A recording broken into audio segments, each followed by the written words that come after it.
I lay and recline, watching a piece of wall, as images of humans move back and forth. I look about at a ring of bottles and cans at my feet, and the world spins. I am too drunk to sleep. The images on the wall continue to turn and move. I grab about at the seat of my great chair and select a piece of what appears to be technology from the old world. Plastic. With buttons. The kind that lasts forever but is good for nothing. The kind we can only guess at as to why the ancients used them. I press one of the buttons, but instead of nothing, the pictures on the wall change. A new set of pictures. I press another button on the ancient technology and they change once more. Are they Vikings? Can't really be bothered.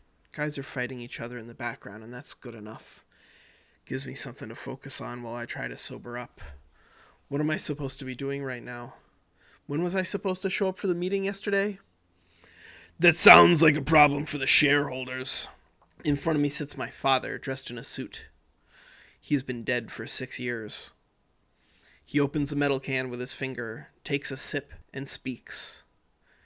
Vincent, you need to understand that this sacrifice is necessary to keep the universe together. Nobody really gets it out here, but humanity is headed towards the end. We can run around as much as we want to, but you know that I'm right. It doesn't matter what we do, when in our core nature, the thing that defines us is our own evil. My father puts his hand on his knee and stands up. I try to rise from my recliner, but he motions, and I accept that my permission is not necessary. I will hear this story out whether I want to or not. Vincent, humanity is headed towards the end, and it is happening in about a week. You will survive, and you will lead our people out of darkness. I know you think you're not ready for this responsibility, and frankly I agree, but we're too goddamn rich to die out like this. My father paces in front of me and I take a deep breath in. I notice behind him, flashing on the wall in place of the violence of men, the violence of the world. I see forest fires and waves cresting over stone walls. I see the fury of the earth rising before me. Hey, don't you ever ignore me when I'm talking to you, Vincent. God damn it, you need to focus. I look at him, but out of the corner of my eye, I catch visions of a great glowing cloud on the wall. Vincent, none of this matters. That's what I need you to understand. The world is going to end, and the question just remains, are you man enough to handle it afterwards? Look at me, Vincent, can you do that?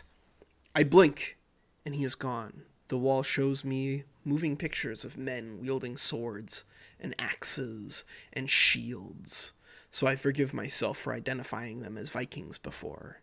But there is something else to them, something grim, something fiercer. They look as determined as the Aztecs. I wonder if we should have a wrestler themed after them as I watch them in silence.